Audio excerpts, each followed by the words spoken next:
Nigel Carter has seen most of the world, including the South Pole. He left school when he was 12 and 64 years later anxiously approached the letterbox for his final year university exam results. Completing a Bachelor of Arts degree wasn't made any easier for Nigel by the onset of Parkinson's disease and with it memory loss. Surrounded by a library of texts and do-it-yourself manuals, Nigel can claim to be a self-taught man. Whenever he's wanted to do something badly enough, he's read up on it, then worked hard to achieve it. I never considered myself very bright, but I'm very stubborn. And I think it was Edison that said, accomplishment is 1% inspiration, 99% perspiration. I think he was pretty right too.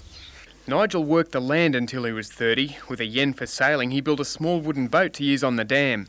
For the next 20 years, he read up on voyages and seamanship, foreign ports and sailmaking. His next boat was a 17-metre ferro-cement ketch that became quite a talking point as it took shape in a small country town, kilometres from the sea. Nigel dreamt and planned.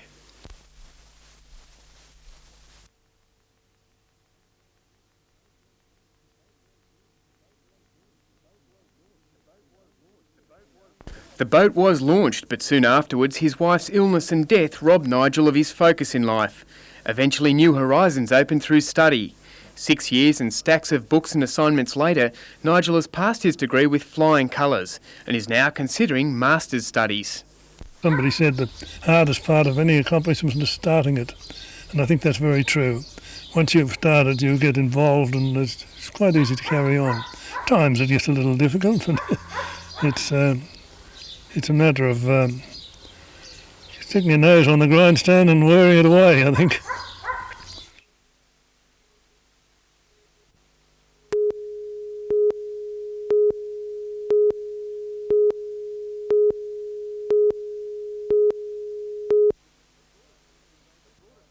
The broad objectives aim to provide general improvement in the quality of life in the rural sector, from an upgrading of country roads to the measured development of housing subdivisions.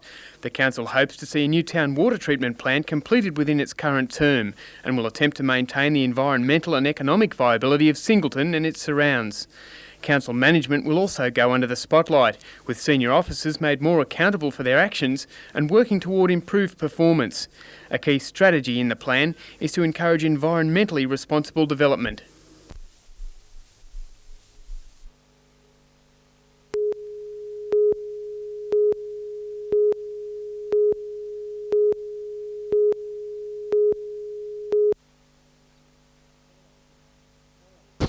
Terrible. Oh. Mate, let's go call the two-way at work immediately.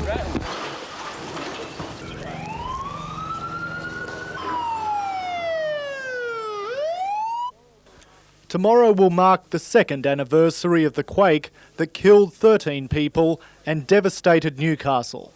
But what was the source of terror and bewilderment to the people of this city is now the key for seismologists to study the fragile earth under Newcastle.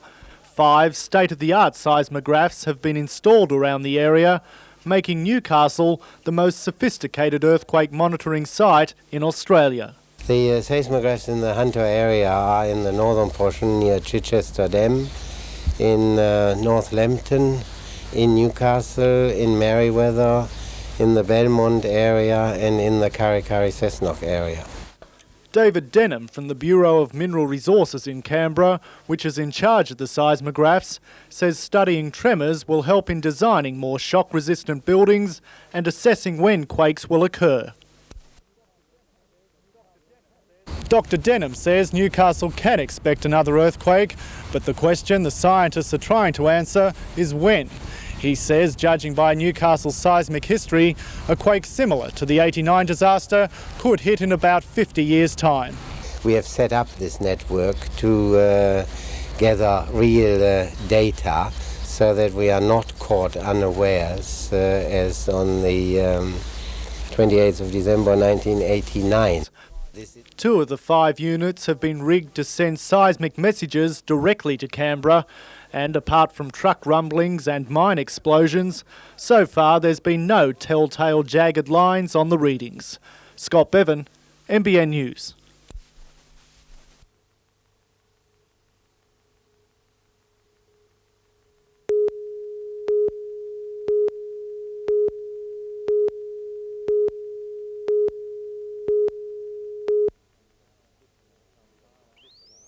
it's different for some farmers. We've got a vast area here ranging from lower river flats right up to fairly steep and hilly country, and both of those farmers, or all those different types of farmers, have been hit differently by this drought. The rain we had a couple of weeks ago was what we really needed. It was the major start to the break, and I'm really not prepared to say that the drought's broken just yet. We'll take as much as we can get. But you could go as far as to say that farmers on the lower river have had reasonable drought-breaking rain and will be now going into at least a season with some reasonable feed. Mr Bale says rain has boosted crops, particularly in the lower Manning.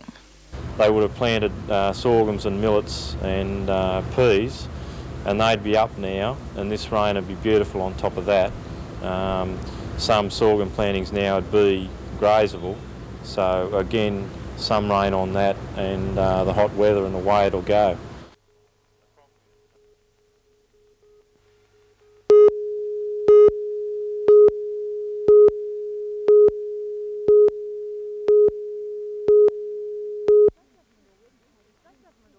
The state government already takes 10% from lease arrangements for council-owned caravan parks. The new levy will siphon off 5% of parks' gross income and comes into effect on Wednesday. It's a levy likely to have the most impact on small caravan parks, which have a smaller profit margin. The council likely to be most affected, the Great Lakes Shire Council, operates 5 caravan parks. The council estimates it will lose $75,000 in the new year because of the levy, money which would have been ploughed back into restoration and maintenance of playgrounds, reserves, beaches and parks. At this stage, caravan park fees are unlikely to rise to compensate for the loss, but less money will be put back into Crown land. The state government will also skim money from caravan parks owned by Port Stephens, Wyong, Gosford and Newcastle councils. Those councils say they will be monitoring the situation to see whether a park fee increase is necessary.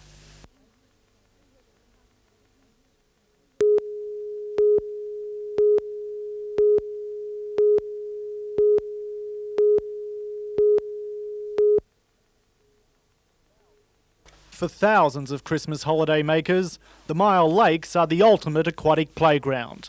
But this year, the playground is in danger of becoming a garbage dump. The National Parks and Wildlife Service used to collect the garbage from around the lakes, but it stopped making the rounds a month ago, just before the tourist onslaught. It's starting to build up. Everyone's trying to do the right thing by collecting it and taking it home, but it's just more room you've got to have. Particularly affected by mounting piles of garbage are the places only accessible by water, such as Johnson's Hill. A spokesman for the National Parks and Wildlife Service says with only 5 workers covering the entire area and facing budgetary cutbacks, the organisation simply cannot afford to make lakeside garbage collections. But he says one idea could be to exact a fee upon the boating community for the collection of the garbage. I think it's probably a fair enough idea. Yeah, use it pays. I don't think people are just going to dump their rubbish here when they can take it with them. But is there an alternative? Can you put it? Is there a boat like that takes the sewerage, might be able to take the garbage away at the same time? To try and solve the garbage collection problem, a meeting between the National Parks and Wildlife Service, the Great Lakes Shire Council and the boating community has been organised for February. Scott Bevan, NBN News.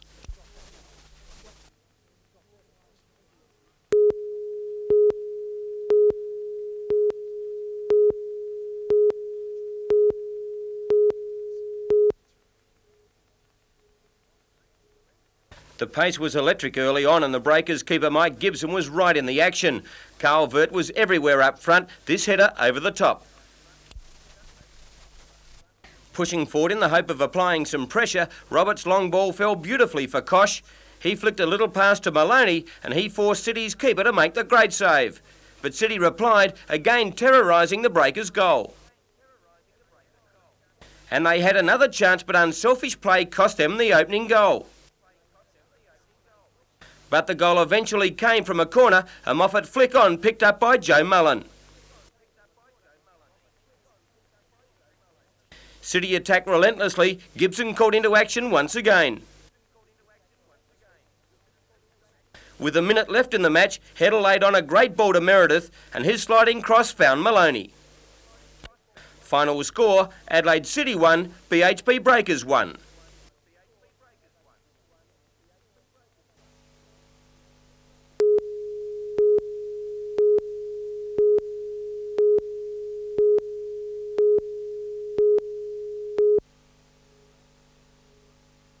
The skies are grey around the Hunter and Manning valleys and farmers couldn't be happier. But while there is great hope, the experts say the troubles are not over.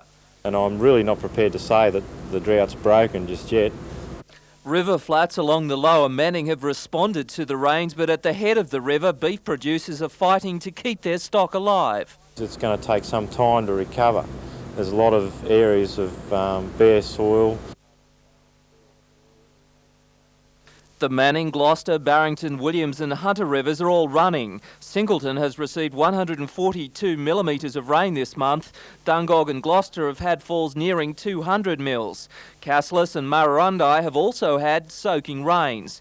Pasture growth is coming through, however it's littered with strong weed growth, especially fireweed. Farmers are hopeful this is the break they need to get back on track. Peter Ryan, NBN News.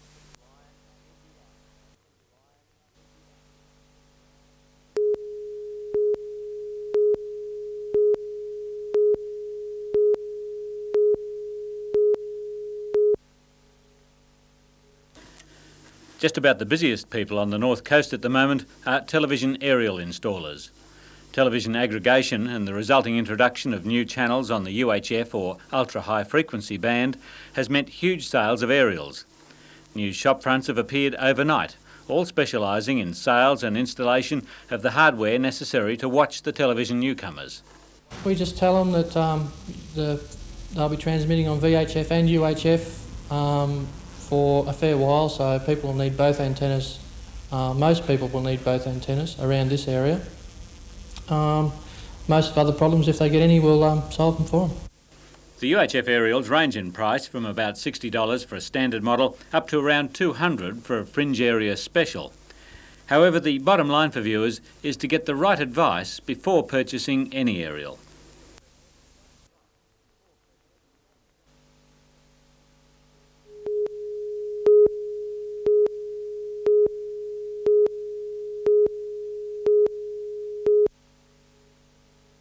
Newcastle Alderman John Sutton yesterday raised concerns about 12 drums of PCBs stored in the disused Carrington powerhouse.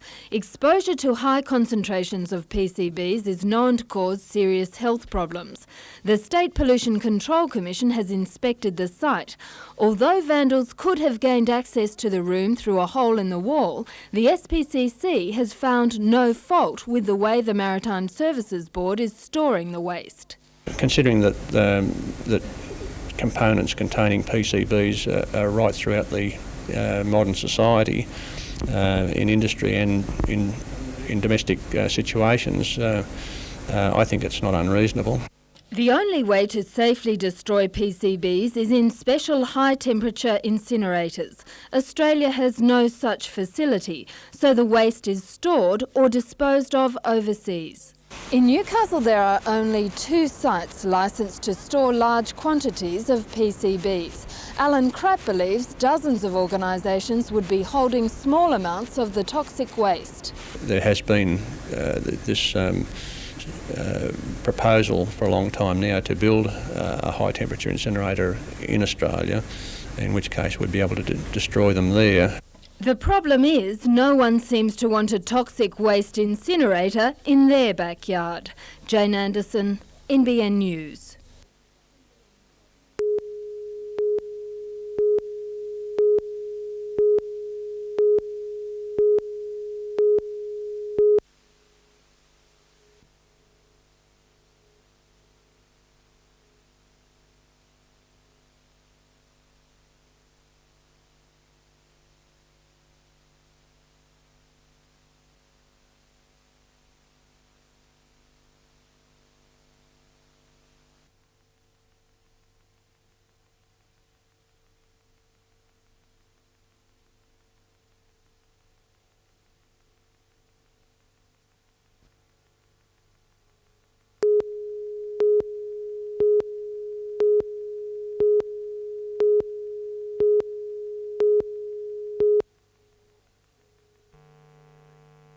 Blue skies and a cautious start by both players, each content to stay back and find their length.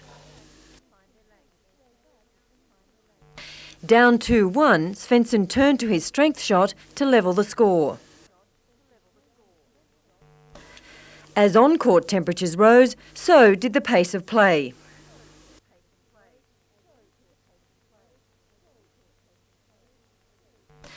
Leading 4-3, the number 5 was on a roll. Down a set, the Swede refused to give in. But despite Svensson's determination, Lendl was in control. Lendl needed only 20 minutes to take the second set 6-love. Next up, the battle for third and fourth, American Patrick McEnroe drawing first blood. But Monsieur had other ideas. Turning on the aggression, the Australian reeled off 4 games straight to lead 4-1. The American put up a fight, but Monsieur wouldn't be fazed, displaying perfect touch to take the set 6-4. McEnroe recouped and, finding some form, raced to a 3-1 lead. As in the first set, Monsieur ploughed back, winning 4 games straight. The 28-year-old could taste victory, his anticipation running hot. Monsieur wrapped up the second set 6-4. Then it was time for some nostalgia, with 4 of Australia's tennis greats putting on a show. John Newcombe was out to prove the years may have passed, but the power certainly hasn't.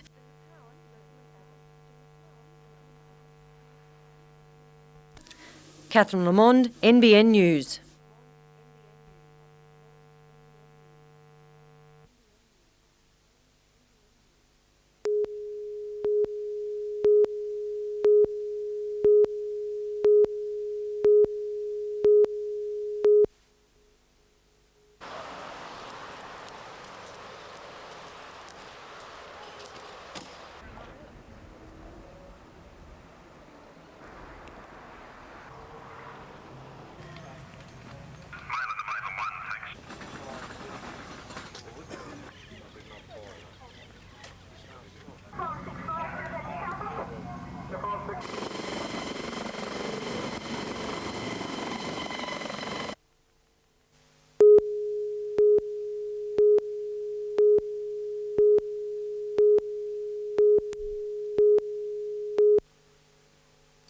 The 19-year-old apprentice painter was questioned at length by homicide squad detectives following his arrest yesterday afternoon. Stevens allegedly fled on foot when police approached him at about midday near his Barnsley home. They later converged in force on a scrap metal yard at Terralba, where they believed the man was hiding. Well, police cars, marked cars, they were flying around, and they come onto the property and they were here for 10 minutes down the back. We weren't sure what was happening.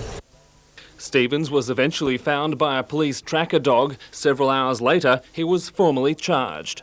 A 19-year-old male from Barnsley has been interviewed and will be charged with offences relating to an incident at the Palais in August 1991. Stevens appeared in Newcastle court this morning charged with murder and stealing a motor vehicle. The dead man, 30-year-old roof tiler Alex Van Alden of Wollongong, was on a holiday visit to his sister. On August the 1st, he spent Friday evening at the Palais Royal nightclub on Hunter Street, but as he was leaving in the early hours of Saturday morning, he saw a person in his car. Van Alden was crushed against a wall as he hung onto the driver's side door of the vehicle as it was driven away. He died before reaching hospital. Anthony Stevens wasn't represented when he appeared in court. His parents were present to see his request for bail refused. Magistrate Cole Elliott took into account that Stevens had lived at home his entire life and that he was currently employed. However, he said in the balance he would refuse bail. The charged man will remain in custody to reappear at Newcastle Local Court on Monday. Tom Hilston, NBN News.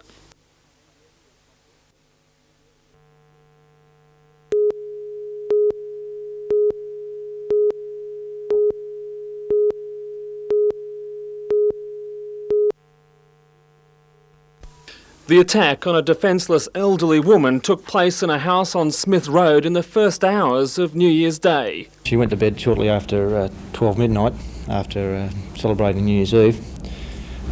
She was awakened shortly after 3 a.m. with the sound of someone brushing against her feet. When she turned the bedside light on, she was confronted with a naked man. He then attacked her by grabbing her around the throat. The victim has given police this description of her attacker. He was in his early 20s. At one stage he said he lived in the area and worked for BHP. It's thought that he may have left the scene in a powerful V8 motor vehicle. There were a number of street parties in the area that night, and while the public has been helpful, the task of tracking down all the New Year's Eve revellers is almost impossible. Police say they're especially anxious to contact two men in their 20s who talked to the victim's neighbours on the street at about 3 a.m. Police believe this man may have struck before, but victims are too humiliated to come forward. If you believe you can identify him, call Wallsend Police Station or contact the Crime Stoppers Unit on 008 251 009. Police are standing by to take your call. Tom Hilston, NBN News.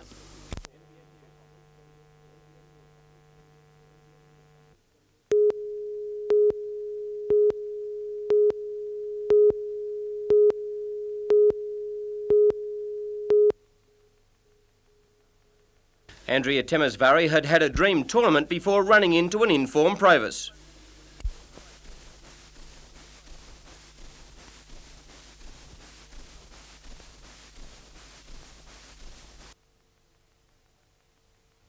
Provis continued to apply the pressure from the forehand side.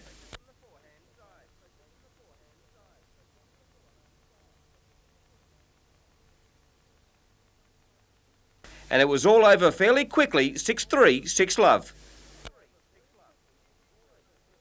For the second year in a row, Rachel McQuillan has made the semis at Milton.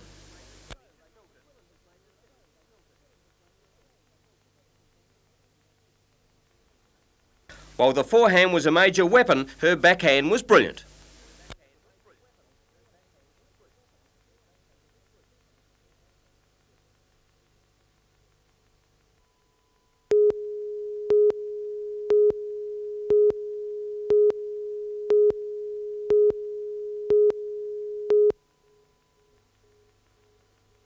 Conditions varied throughout today's race, the third of 7 heats, with each crew able to drop their worst result. Going into Heat 3, Gary Brunnages aboard Beechwood Homes 2, and with success in the first 2 races, was looking to consolidate his lead at the top of the point score. Not to be, as Beechwood finished 9th today. John Millwood, who finished 5th on Thursday and 3rd yesterday, went a couple better today, a clear winner from MJH, and then the legend, Dennis Tanko, in Tanko's Turbo Tub. Overall, Beechwood Homes 2 leads the championship from Castrian Homes, with Tanko's Turbo Tub in 3rd place.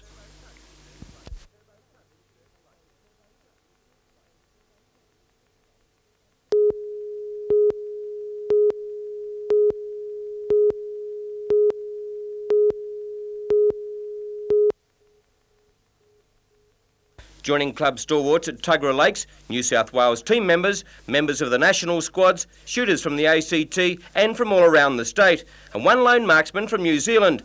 Shooters compete in various divisions, from air pistol over 10 metres to standard, rapid, centrefire and sport pistol over 25 metres. Sport pistol being for ladies and juniors who range from 12 to 21, and a prerequisite is concentration. Concentration level in pistol shooting is probably more so than any other sport, and that's the thing that sets shooting apart from any other sport, is the actual concentration factor. If the concentration's 100%, you'll win. Phil Adams is a farmer from Forbes and is a legend in the sport, and indeed in Australian sport. He has competed at the Commonwealth Games in Brisbane, Edinburgh and Auckland, and is in the record books. In the 3 games, Phil has amassed an amazing 14 medals, with 3 gold in Auckland. Phil's next goal is the Barcelona Olympics, and it will be tough. Shooting usually accounts for probably the biggest percentage of athletes in any sport, so the competition will be as tough as anything in the world. And today, by his standards, a win in the air pistol section with a score of 577 from a possible 600 was a little disappointing, but it's a win.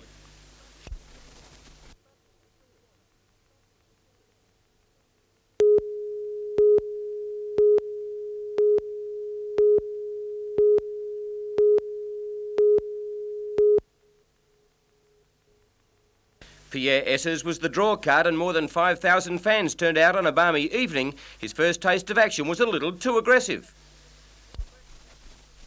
But moments later, a tangle of legs and the new striker was down for the count, hobbling to the sideline to receive treatment. He attempted to return to the field, but saw the remainder of the battle from the bench. And from that time, the Breakers dominated proceedings, Nemoff to Maloney just wide. John Kosh took over the responsibility up front, and Koska rattled the woodwork from a Kosh layoff. Preston had a couple of chances in the first half, a free kick just outside the box, but the attempted shot was a shocker. Then a brilliant move worked by Stajovski and Momirovski. Slack defence by the Breakers, and McAleer's header forced yet another save. The second half was a cracker and belonged to Bobby Nemoff and Brad Maloney, the combination outstanding on numerous occasions. But Preston replied with skill, McAleer in the clear, and again Gibson had to work hard. And then a sensational save as Petrov drilled a long drive from well outside the area.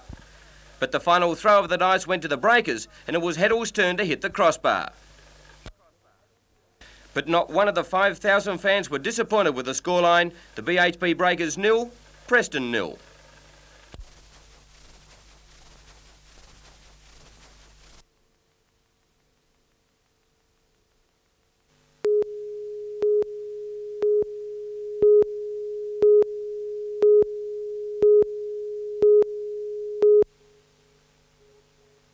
Fran Bates and Yvonne Miles live on the Central Coast. Like thousands of other Australian women, they have had silicone breast implants. Both had the surgery after having suspect lumps removed from their breasts. Not long after they received the implants, things started to go wrong. During the last 16 years, Fran has had 7 replacement operations and has complained to countless doctors about her pain and discomfort. Once a healthy and active woman, Fran now suffers from severe inflammation of the joints and muscles. Her immune system is also failing. Insecticides, fungicides, anything like that, I have enormous reactions to.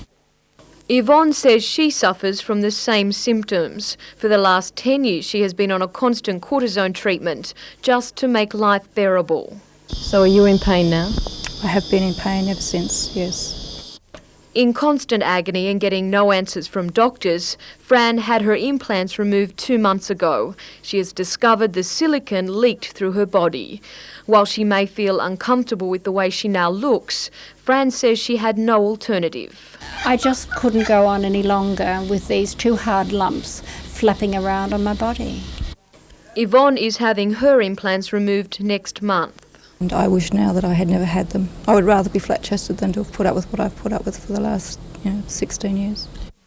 While action has now been taken in the United States to stop the use of silicone gel implants, so far there has been no sign of any similar action in Australia. For people like Fran and Yvonne, there is nowhere to turn. They're setting up a support group for women in the Hunter and Central Coast and say they'll continue to lobby the government to have the implants banned.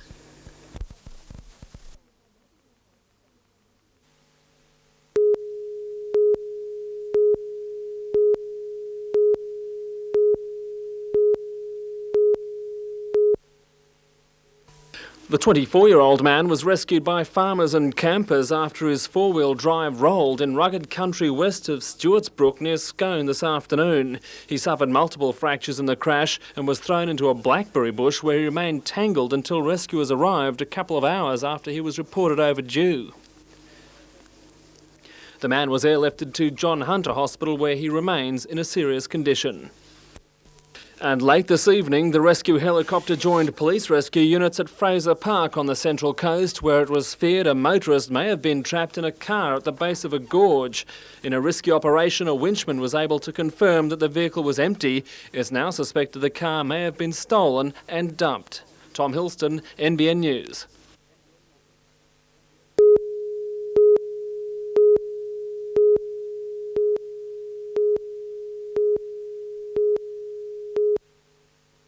A fleet of 34 boats made a no-nonsense start into the 10 to 15 knot southeasterly breeze. The first boats out would also be the first home, with Sydney skiff Barracuda 2UE sailed by Trevor Barnabas looking for clean air. After the first work to windward and Spinnaker run back, Port Hacking boat Dry Funds was leading the field.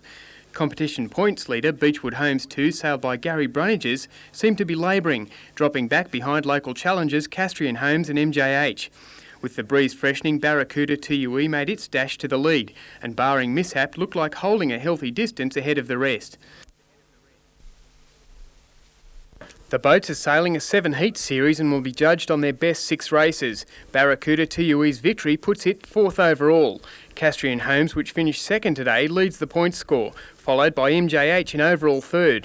After finishing 8th, Beechwood Homes still holds 2nd overall position, while defending champion Dennis Tanko's Turbo Tub is 5th.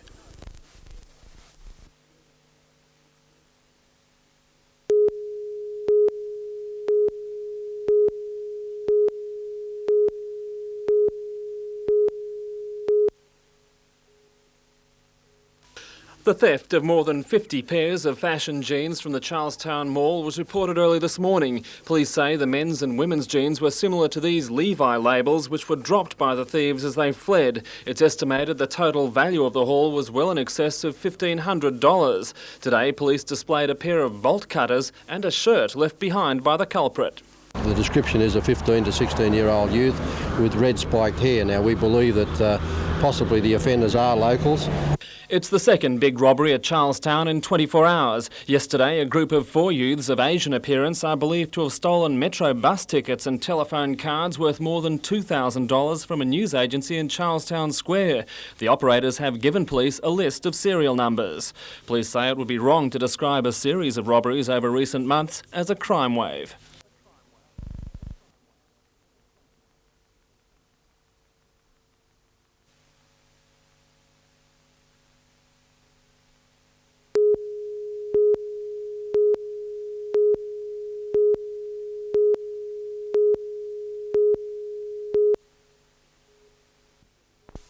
"35 people died in the Kempsey bus crash, Australia's worst road accident at Clybucker on December 22nd, 1989. Now, more than 2 years after that tragedy, 8 volunteer rescue units of the State Emergency Service have been recognised for their assistance at the scene with a plaque from Premier Nick Greiner. The plaques were presented by Kempsey Police Chief Superintendent Ian Campbell. They met a horrific scene when they went there.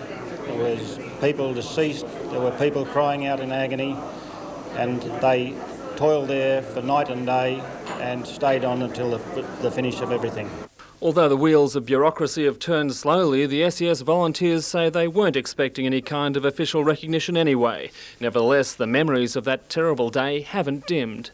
You have your normal life and you go along, and something like Tamworth comes along and it makes you, for a moment, you sort of relive what happened. SES officer Gordon Adamson was one of the first on the scene. I remember seeing a lot of people that were still alive. They're hanging out of the coaches, crying for help, pleading for, to save them. They're dying. It's very hard. Gordon Adamson is still in the SES, although he retired from rescue work 6 months ago. Tom Hilston, NBN News.